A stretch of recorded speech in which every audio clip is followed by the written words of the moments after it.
Good evening, this is the Oscar expert here with Brother Bro. It's time to review King Richard, directed by Reinaldo Marcus Green. Will Smith plays the famous tennis stars Venus and Serena Williams' father. The story focuses on him and how he coached his daughters to success, and also, just how he was a father to them. How he made something so seemingly impossible actually happen. From the reviews, I felt like this was gonna be a movie I would enjoy. Like, it seemed kind of like a no-brainer. And this definitely met those expectations and exceeded them. This is really a character study, and what kept me watching was discovering the character of Richard Williams, and I really do find him so fascinating after having watched this. It's clear that Will Smith and the writer were really interested in him, and they painted a very multi-layered portrait of him. The writer gave him some really strong choices to make, and by the end of the film, I felt like I knew very well who this guy was, what he was about, almost to the point where you could predict things that he was going to say. This movie really presents Richard Williams in all his glory and all his flaws. We see how charming and likable he can be. We come to love his sense of humor.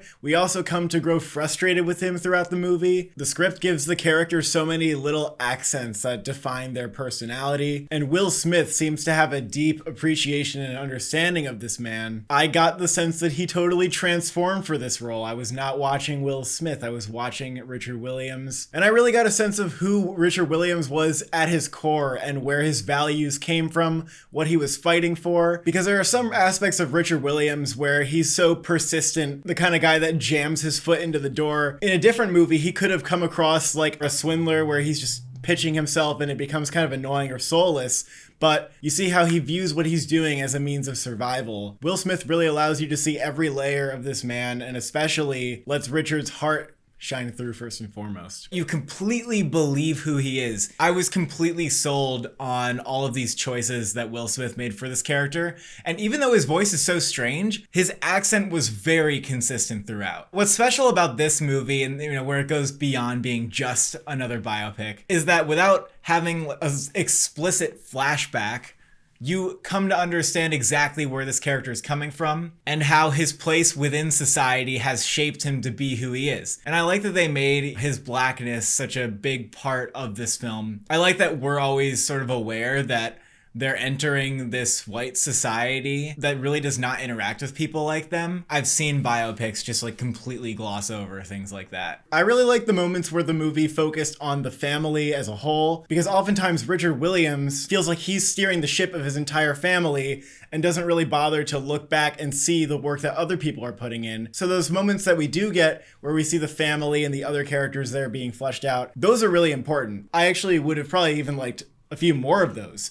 But the best scene in the entire movie comes from when his wife, played by Anjanou Ellis, goes fucking off. I was waiting for a moment from her the entire movie, and she knocks this one scene out of the park. And it had our audience going like, oh shit, she did not say that. Yeah, she completely ate up the screen, and that moment was, like you said, the most powerful in the film. It is the reason that she is being talked about for awards. Like, she is just so amazing in that scene. It left me wanting more. This makes his wife really important in the film. I'm not even sure like what this movie would be if you didn't portray like the woman in the household sort of like balancing the power with Richard and seeing like how they work together. I do think there should have been a little bit more of it. And I would empathize a little bit with the criticism that it's a little too much about him and not enough about everybody else. But Anjanou Ellis was such a powerhouse for me, and I will be absolutely rooting for her throughout award season. Other great performances here, Sanaya Sidney as Venus Williams. They gave a lot of moments to her in the second half where we get a little deeper into what she's going through emotionally, and I thought those moments were really needed. And then people are also talking about John Berthal, who plays the second tennis coach, and he's very good. It's a funny performance. In my mind, that's not on the same level as like the three performances that we just mentioned. Like, it's sort of a side character to me. But in terms of like an Oscar nomination, as I've heard some people say,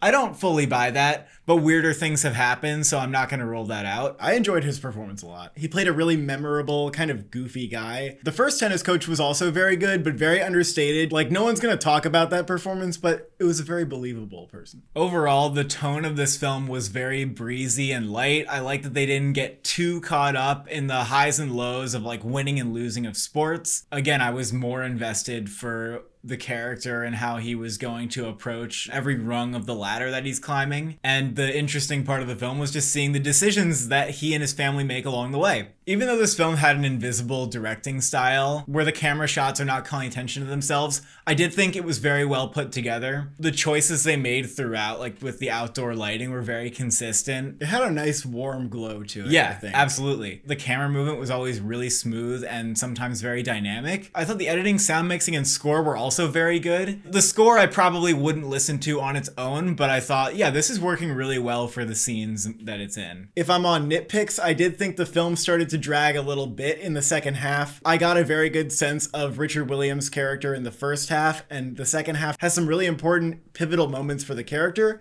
but the spaces in between them felt like the movie's kind of treading familiar territory a little bit. Although the movie definitely touches on the barriers that people face in America, it does land on being pretty classically inspirational, like you would expect from any sort of sports movie. And if there's any story that better exemplifies like hard work and determination getting you where you want to be, it's this one. There's nothing wrong with telling a story that inspires people and makes them feel like they can achieve things if they put their mind to it. Although that part of the story, you know, does feel a little bit familiar. Like we've seen stuff like that before. I agree that inspirational stories aren't necessarily harmful, but I do think we need to be careful in how we look at these anomalous stories of Black people succeeding in this country, because I have heard like people on Fox News and sort of racist people saying like, well, Obama made it, Oprah made it, Michael Jordan made it, so the American dream is possible, anybody can achieve anything. But an individual achieving something is completely separate from whether like a group as a whole has the same barriers in the way of achieving that same thing. A lot of people do perceive these stories that way. It's like,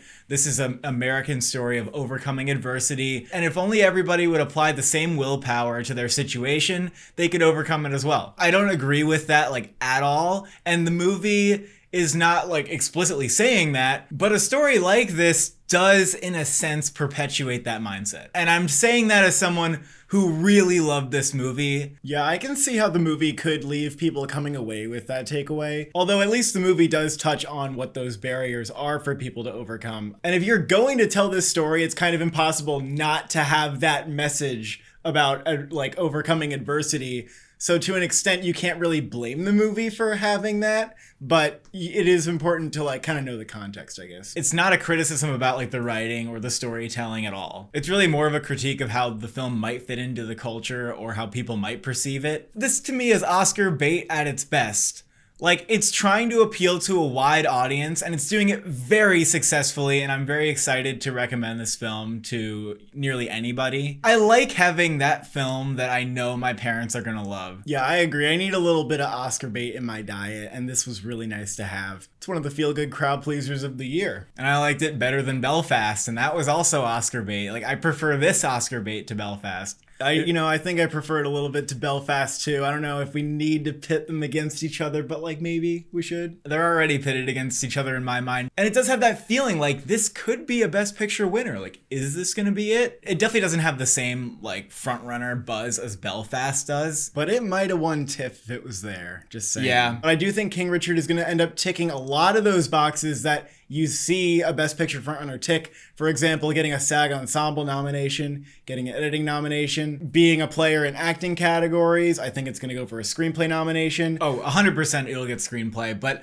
what's interesting is if this goes adapted, and I don't think anyone's really 100% sure. It's definitely a probably not unless something weird happens. Yeah. But if something weird happens and it does go adapted, I would put it at number 1. I would put it above Power of the Dog at number 1. Agreed. I don't think there's really a way that it beats out Licorice Pizza or Belfast in original screenplay. Yeah, that's the thing. And if you're going to win Best Picture, it's very hard to do that without winning director or screenplay.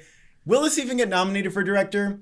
The more important question, if you want to think about like it as an Oscar contender overall, is if it gets a DGA nomination or if it gets nominated at the Golden Globes, actually. Even if that happened, I could see this film being snubbed in director because the voice of a filmmaker is not so prominent here, and the Oscars directors branch in particular really likes to hear that. Yeah, they like auteur movies, and this is not one of those. Is Will Smith winning? Yes. Yeah. And I was reading a lot of Will Smith's winning the Oscar, and I couldn't tell if people were actually wanting that for him or if they were like, oh, he was very good and like just give it to him because he's Will Smith. But my viewing, I'm like, give it to him because like he actually was Oscar worthy in this. He was phenomenal. It's just that type of transformative Oscar bait performance, and it's a great one. This might be my favorite male performance I've seen this year. He made that character feel real and consistent. And there's so many moments where he gets really deep emotionally. I think this is the most no-brainer out of all the acting categories. It's gotta be a no-brainer. Ingenue Ellis, I think she's getting in for supporting actress. How can you not give her the nomination after The Scene? Like I said, I would have liked to see even more from her character. If I saw more from her character, I might be thinking, oh, could she win? I don't know if I see her challenging Katrina Balfe or whoever ends up being out front, but she might be in that conversation. She could be. John Bernthal, we kind of mentioned, we're not sold on him getting a nomination, but it's definitely not impossible. And then, like we said, screenplay, editing, I think those are